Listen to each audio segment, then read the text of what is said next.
8월 17일 월요일 정례브리핑을 시작하겠습니다.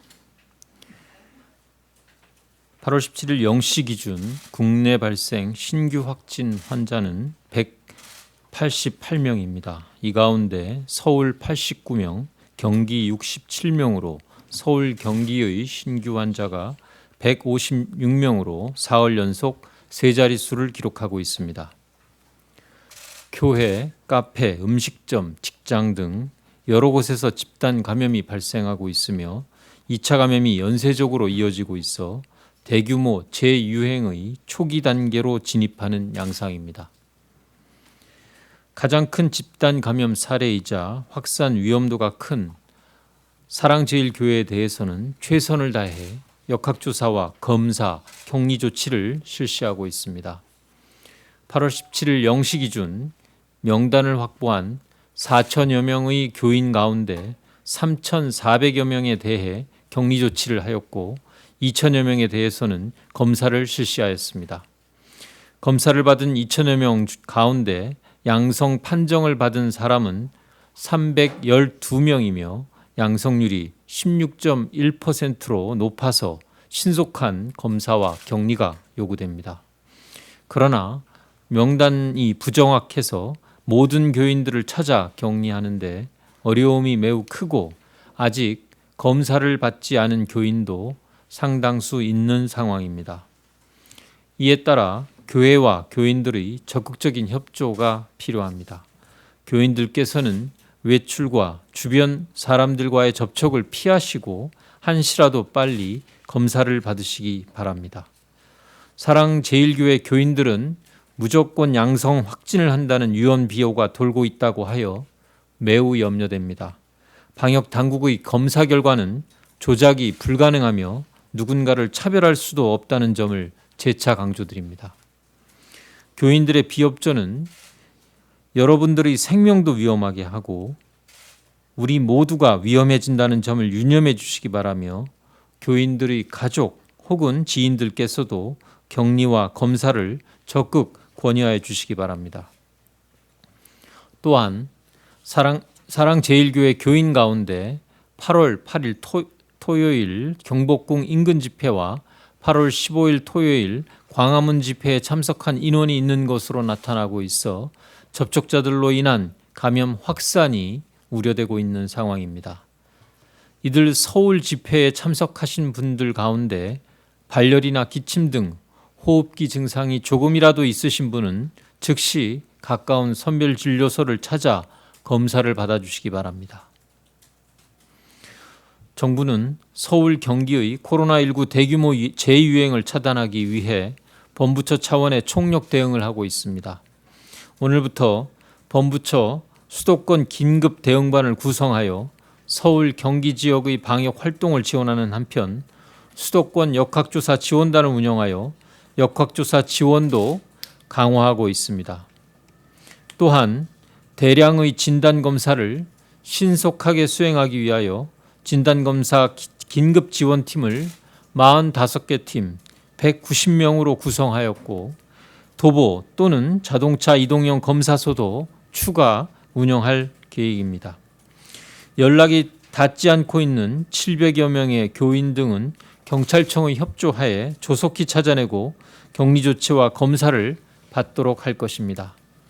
자가격리자들은 1대1로 전담 공무원을 배치하였고 관리를 철저히 하며 이탈할 경우 무관용으로 대응할 방침입니다. 병상, 인력, 물자도 선제적으로 준비하고 있습니다. 지난 6월에 모의 훈련을 실시한 바 있는 수도권 병상 공동대응 체계를 어제부터 가동하였습니다.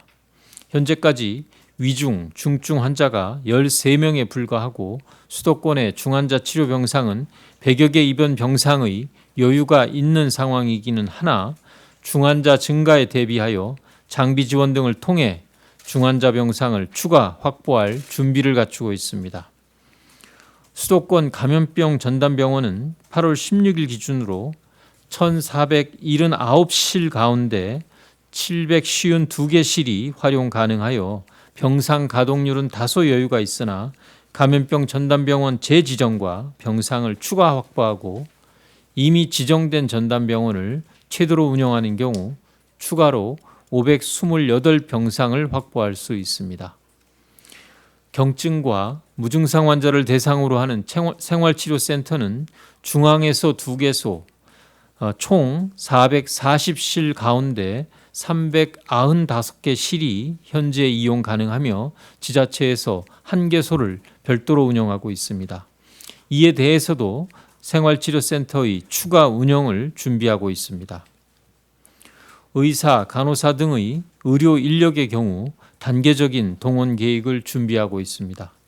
의사는 현장 근무가 가능한 공중보건의사, 공공병원을 통해 인력을 확보하고 있으며 간호사 등 의료 인력은 민간 인력 1,500여 명을 우선 활용하여 지원할 계획입니다. 그 이외의 개인보호구, 인공호흡기 등 장비나 물품은 충분히 비축하고 있어 필요할 경우 즉시 지원하도록 조치할 계획입니다. 이러한 준비를 통해 공동 대응 체계를 면밀히 갖추고 필요할 경우 즉각적으로 대응하여 방역 관리와 환자 치료에 만전을 기하겠습니다. 현재의 서울 경기 상황은 지난 2월 3월 대구 경북의 집단 감염 사태를 떠올리게 하지만 감염 양상이나 방역 대응 측면에서 그때보다 더 위험한 요소를 지니고 있습니다. 대구 경북의 경우 감염 전파의 규모는 컸지만 단일 집단 구성원 위주로 집단 감염이 발생하였고 환자들도 젊은 층이 대다수여서 치명률은 상대적으로 낮았었습니다. 당시에는 환자 분류와 치료 등 의료 대응 체계가 미흡한 측면이 있었으나 감염병 상황에 대한 국민의 엄중한 위기의식이 공유되었기 때문에 강력한 사회적 거리두기가 전개되었고 위기 상황을 조기에 진정시킬 수 있었습니다. 그러나 서울 경기의 경우 다양한 지역과 시설에서 집단 감염이 발생하고 있고 예배와 집회 등 불특정 다수의 접촉이 발생하고 있어 위험도가 더 높습니다. 그간의 경험을 바탕으로 수도권 공동대응 체계 가동을 미리 준비하는 등 의료 대응 역량은 높아졌지만 코로나19의 장기화, 여름철 장마와 무더위가 계속되면서 사회적인 긴장도가 떨어져 거리두기를 통한 확산 차단에는 더 큰 어려움이 있습니다. 이러한 상황을 감안하여 서울, 경기 지역 주민들이 사회적 거리두기에 대한 적극적인 협조가 무엇보다도 기요한 상황입니다.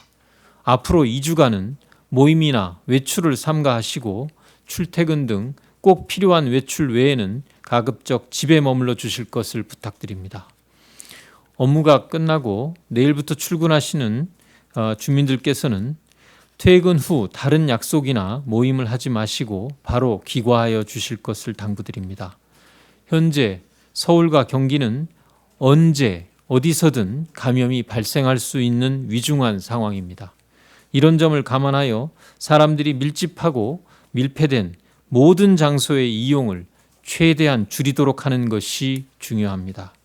서울, 경기에 소재한 정부기관과 공공기관은 직원들의 재택근무를 활성화하고 회식을 금지하는 한편 점심은 구내식당과 도시락을 이용하여 이동을 최소화할 예정입니다.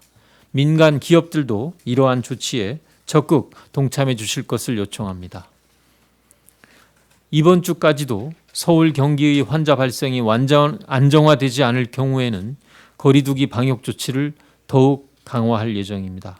고위험 시설에 대한 운영 중단과 실내 50인 이상, 실외 100인 이상의 집합과 모임 등을 금지하는 조치들이 취해질 수 있습니다. 서울과 경기 이외의 국민들도 상황의 엄중함을 이해하시고 생활 속 방역 수칙을 철저히 준수해 주시기를 당부드립니다. 부천시와 인천시는 사회적 거리두기를 2단계로 격상하였고 광주시는 어제부터 모든 유흥업소에 대해 집합금지와 시설 폐쇄 명령을 내리는 등 전국에서 코로나19 차단을 위해 노력하고 있습니다.